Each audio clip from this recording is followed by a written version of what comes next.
ان الحمد للہ والصلاۃ علی رسول اللہ والسلام علی من اتبع سنن حبیب اللہ اما بعد۔ جیسا کہ محرم الحرام کا مہینہ چل رہا ہے، محرم الحرام کے مہینہ شروع ہوتے ہی اہل رفض اور اہل بدعت کی طرف سے مختلف رسوم اور بدعات کو دین کے نام پہ کیا جاتا ہے اور ان کو عبادت سمجھا جاتا ہے۔ تو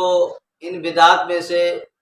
ایک ماتم بھی ہے جس کو عبادت بلکہ ثواب سمجھ کے اور حضرت امام حسین رضی اللہ تعالیٰ عنہ سے عقیدت کے طور پر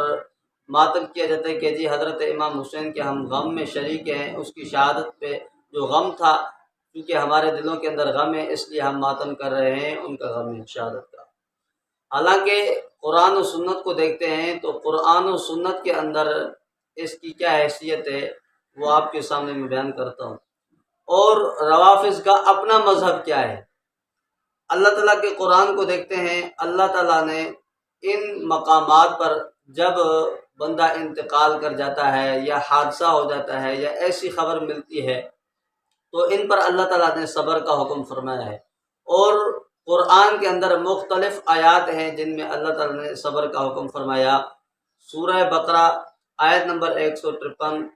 پارہ نمبر 2 اللہ نے فرمایا اعوذ باللہ من الشیطان الرجیم بسم اللہ الرحمن الرحیم یا ایھا الذین آمنوا استعینوا بالصبر والصلاۃ ان اللہ مع الصابرین، اور اسی سورہ بقرہ کی آیت نمبر 45 میں واستعینوا بالصبر والصلاۃ، اور سورہ احقاف آیت 35 میں فاصبر کما صبر اولو العزم من الرسل، یہاں رسولوں کی صفت بتائی گئی کہ جو رسول ہوتے ہیں وہ ان مصیبتوں پر صبر کرتے ہیں۔ اچھا، سورہ انفال آیت نمبر 40 میں اللہ نے فرمایا وَاصْبِرُوا إِنَّ اللَّهَ مَعَ الصَّابِرِينَ، اور سورہ ہود آیت نمبر 49 فَاصْبِرْ إِنَّ الْعَاقِبَةَ لِلْمُتَّقِينَ۔ اسی طرح بہت ساری آیات ہیں جن میں ایمان والوں کو مومنین کو حکم یہ ہے کہ صبر کرے ایسے مواقع پر۔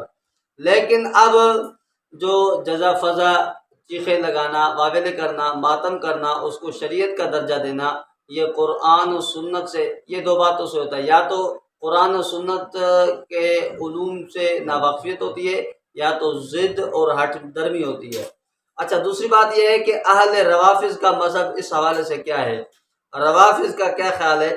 جو کہ آج کل اپنے آپ کو روافض کہتے ہیں جبکہ ان کی اصل کتابوں کے اندر اس ماتم کے حوالے سے کیا اس کا ثبوت ملتا ہے یا اس کا رد ملتا ہے، آپ کے سامنے وہ بھی پیش کر دیتا ہوں۔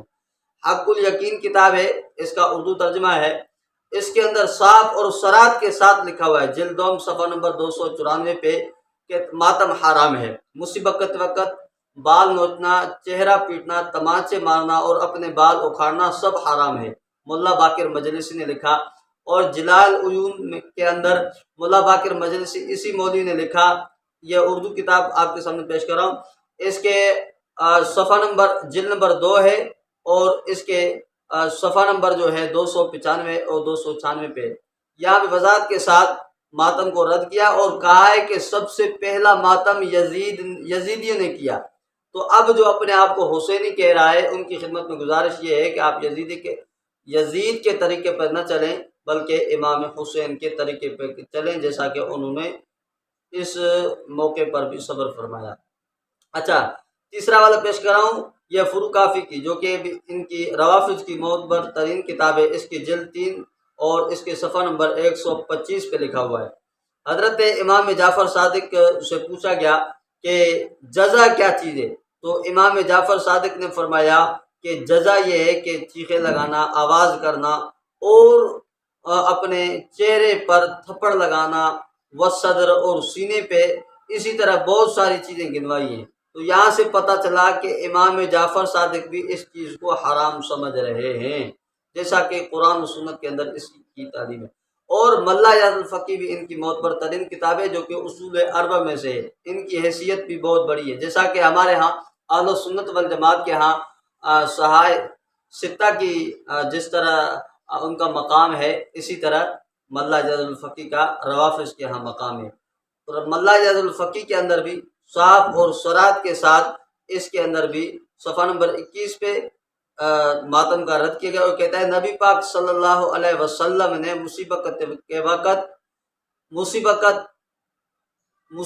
کے وقت نوحہ کرنے، چیخے چلانے سے منع فرمایا ہے۔ اس کے صفحہ نمبر 21 پہ اور اس کا جو جلد نمبر ہے 4 میں۔ تو 4-5 کتابیں آپ کے سامنے میں پیش کر دی جس میں صاف اور صراحت کے ساتھ موجود ہے کہ ماتم کی حرمت قرآن و سنت سے ثابت نہیں ہے، امام جعفر صادق کے فرامین سے واضح ہے۔ تو اب جو اپنے آپ کو مومن سمجھتا ہے اس کو تو اللہ کا حکم ہے صبر کا، اور اپنے آپ کو جو رافضی کہتا ہے ان کی خدمت میں گزارش ہے کہ آپ کا مسلک اس حوالے سے کیا ہے۔ اور تیسری بات، ان کا ایک مولوی ہے، اس کی کلب سماعت فرمائیں وہ کیا کہنا چاہ رہا ہے اس۔ کسی بھی اخباریوں سے میں سوال کرتا ہوں، بتائیے کسی امام کا جھوٹا قول بتائیے کہ ماتم کرو زنجیر کا، کما کا ماتم کرو۔ میں نہیں کہہ رہا ہوں کہ نہ کریے، بھائی یہ بھی نہ کہہ دی کہ مولانا نے کہہ دیا نہ کر، نہ، میں کہتا ہوں تم جس مرجع کی تقلید کرتے ہو اس سے پوچھو کیا کرنا ہے، فلپ فلاپ مت کرو۔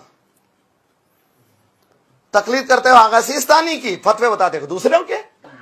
کس کو بیوقوف بناتے ہو؟ یہ کہو کہ تو اخباری ہوں میں، اخباری ہو تو اخباری بتاؤ، کسی خبر میں بتاؤ امام زین العابدین سے لے کر کے 12ویں امام تک کسی امام نے کسی جگہ پہ بتایا ہو یا کر کے بتایا ہو؟ نہیں کیا۔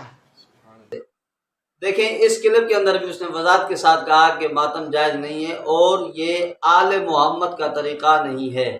تو اب آپ کو چاہیے کہ امام و ائمہ کے فرامین، قرآن و سنت کے فرامین پہ چلیں۔ اللہ تعالیٰ سے دعا ہے کہ ان بدعات سے امت کو محفوظ